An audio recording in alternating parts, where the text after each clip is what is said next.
Right, we'll look at the end of the Korean War, how it ended, and then the impact of the Korean War. So we know that peace talks started in July 1951, but it was like a no-go. The three things they were arguing over was where the border was going to be, when the US were going to take their troops out, and the prisoners of war. Remember, 16,000 Chinese prisoners did not want to go home. We've got some changes.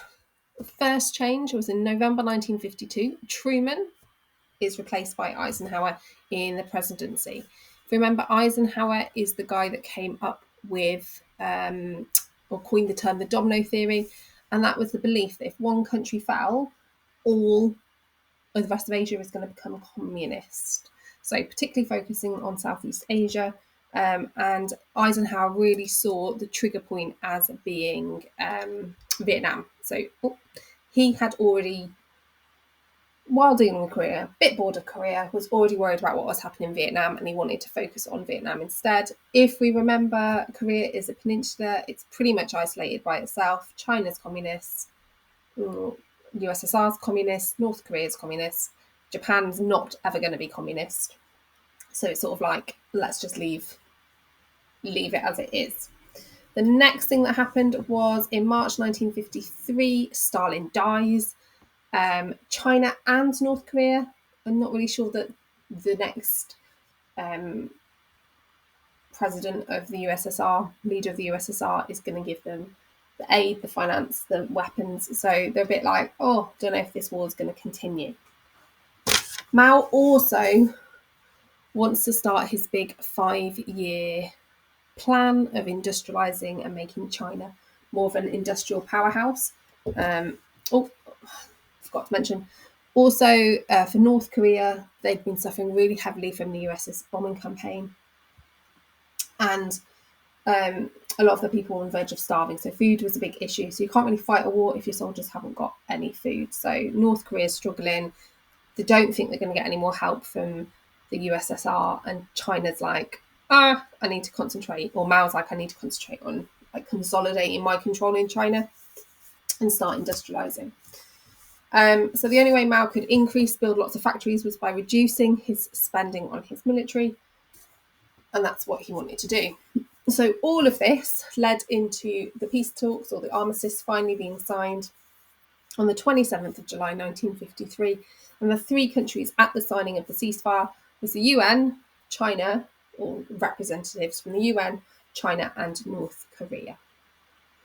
They're going to agree to keep Korea divided, going to keep Kim in the north and Ri in the south. The division, the border is going to carry on being along the 38th, and they're going to introduce this demilitarized zone. It's 3 kilometers wide along the border, and it's basically nobody's allowed in there.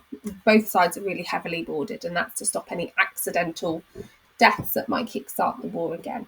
So it's a ceasefire, it's an armistice. We'll call it as a peace talks, but it technically still at war today, and it can restart at any point. The next big part of any questions that come up with Korea tends to focus on, was there any winners, who the losers, what was the big cost of the war, what was the most significant cost of the war. So up at the top of your mind map, we've got some casualty figures for most of the countries, civilians killed and missing. So you can see South Korea, their biggest deaths are in the civilians. Military killed, military wounded. You'll notice that Russia's not on there. That's because they didn't really send troops in. Also, it's quite hard from the communist states to get accurate figures because they covered quite a lot up. But I think 466 is the number most people agree on now that were killed or missing, and most of those are pilots, because remember that's where most of the soldiers, the USSR soldiers, went in. So we've got a big human life cost in Korea. We've also got other sorts of costs. So the world gets a lot more dangerous. Weapons massively increased during this time. So in 1952, so towards the end of the war, the USA had 750 nuclear bombs. that had gone up by about 650 since 1948. They only had about 100 when the war started, and towards the end, they've gone up by 650. Their spending had gone up as well. So for America, they were spending about 14% of their GDP on the war in Korea in the final year. So really expensive, which means they can't do as much at home as they wanted to. And the quality of weapons has increased. So the arms race has seen significant improvements in Korea. We have, that doesn't, it looks like 1 centimetre, intercontinental missiles, which is why ICMs. So these are missiles that can fire across the seas. They don't need bomber planes, so they can attack almost anywhere, but they do need a base. And if you think about 1962 Cuban Missile Crisis, that was all about the fact that they did not want these missiles being sort of like stored on Cuba, because that means that they could have attacked Washington, D.C. We get this big, one step closer towards the mad theory of like, don't push the button, because the weapons have got more deadly during this time. If we have a look at the winners and the losers, obviously Korea, they wanted to be independent, they wanted to be united. That has not worked at all. We've also got about 80% of their industry has been destroyed in the government buildings. The north is more heavily damaged than the south, because a lot of the heavy bombing went on in the north. But overall, as a country, that 80% of industry is destroyed. That's going to really hamper their recovery. I've said many times before, 1 in 10 dead, so 10% of the Koreans have been killed. That's civilians and soldiers. So like a massive cost of life to the Koreans. We've got some sort of improvements for some countries though. So China and Russia get closer. Their relationship's going to get complicated later on, but actually they are working together a bit better. They both feel a bit secure that they've got a communist neighbour like next to them. So they both feel a bit secure, and they're both going to start China's going to focus more on internal matters. Unfortunately, the close relationship with the USSR means that China is pushed further away from the USA. In particular, the USA do a big trade ban and sanctions on them that's going to sort of slow down their development, because they're going to industrialise, but if they've not got people to sell to, and a lot of the other communist countries are quite poor, it's going to hold back their development. However, China also wins because Mao's recognised as the leader.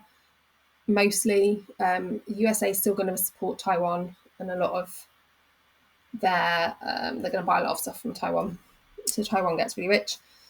But they are recognised as a world military power, and rightly or wrongly, they need to be taken in consideration.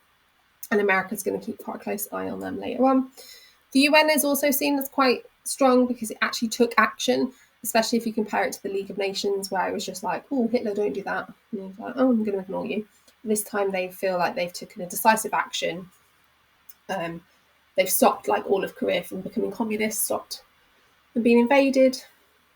So they see that as a win. Both the USA and USSR, though, have spent huge amounts of money, both in their weapons industries, on the war itself.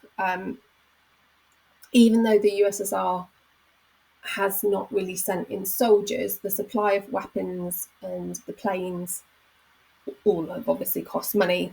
The USA is probably slightly more hurt by this process than the USSR at this point, but their economy is slightly stronger. So, and again, it's just hurting their projects of like improving things back home. The biggest, and this is bad for the Koreans, because obviously for the Koreans the biggest impact is the death, the destruction, the horror. But for our overall topic, probably the biggest impact is that it sort of increases anti-communism in America and increases this desire to stop it from spreading. So the USA was convinced that the USSR was spreading communism. So that's what they saw. They saw Korea as proof that Stalin's going to go after Asia. So Eisenhower starts to fund France's war in Indochina, which is our focus again is Vietnam. So it didn't make the Americans think, oh, maybe not. Maybe us getting involved has made things worse. We haven't really I suppose they see it as a success because the South is still not communist, but they're going to carry on with their plan of trying to contain it. And we'll see how well that goes in Vietnam.